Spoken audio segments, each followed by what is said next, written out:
this is not a similar to what the coal mines were as far as the way this is laid out. Only there would be maybe a row half a mile long with houses here on this flat and the houses on that flat, and I think in Black Star, only 3 rows of them. Oh, Lord, they. So all those coal miners had to try to survive, get their families to survive.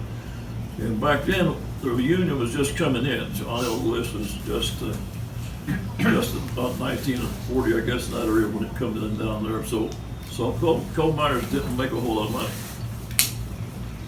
And they starved them. They wouldn't only let them work so many hours, and then when they let them work, they'd go in at 3 o'clock in the evening, or in the morning, not get off until 6, 7 o'clock at night, and they'd work on maybe 2 or 3 days a week. They wasn't making no money. They couldn't survive. And coal, the seam of coal was that guys took a pick and shovel, or they'd blown out the dynamite. And they'd take a pick and shovel and measure 28 to 32 inches. Natural. Can you imagine that? Back in the mountain, 28 or 28 to 32. 32 inches, most of the coal seams were in there. a shuttle car tires are 28 inches high. And the box on the shuttle car is 30 inches.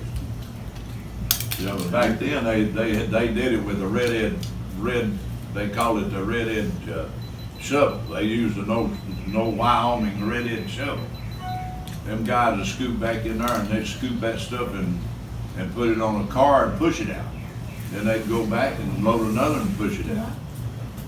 And then later on, as automation began to happen, then they began to make it bigger, and as Jack said, they brought in the shuttle cars and all of those joy loaders and stuff, you know. But man, people, and Dad was one of those guys that were fortunate enough to find love with Mom. And like we was talking about, Papa was he was back then, from all indications, he was probably one of the greatest carpenters around. He built tipples, he built houses.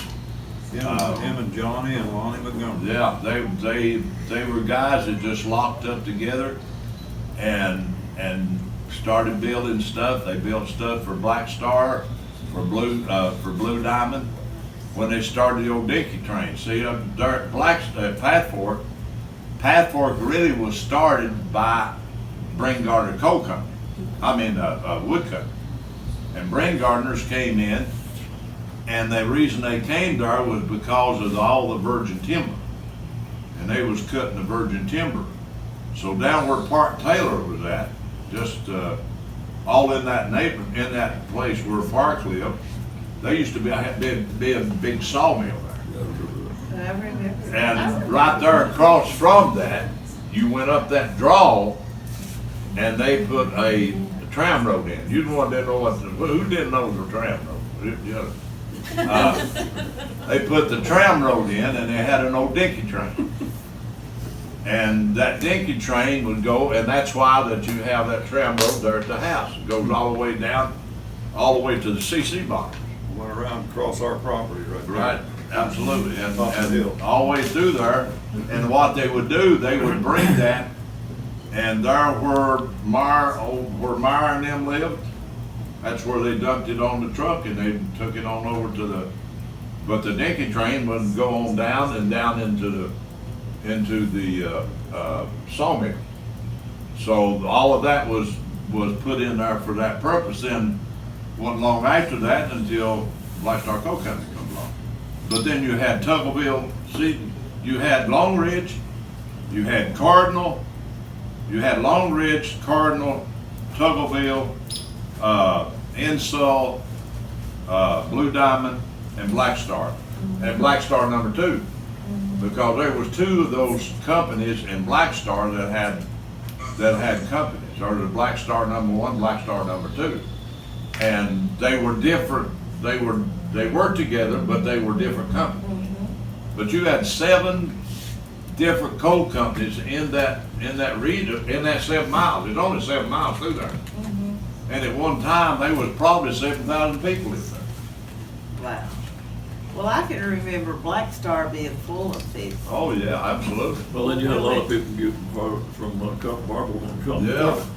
And Yeah. also Virginia, you know, they would walk across a couple of mountains and get, come into, after the thing progressed to where that they had fans, big fans and blowers in.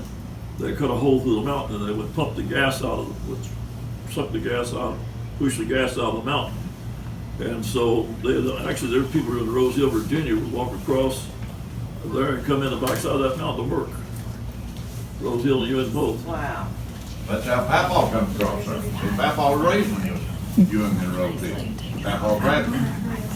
And that's where he come over through the flat. They called it through the narrow. The narrow. Yeah. They come across.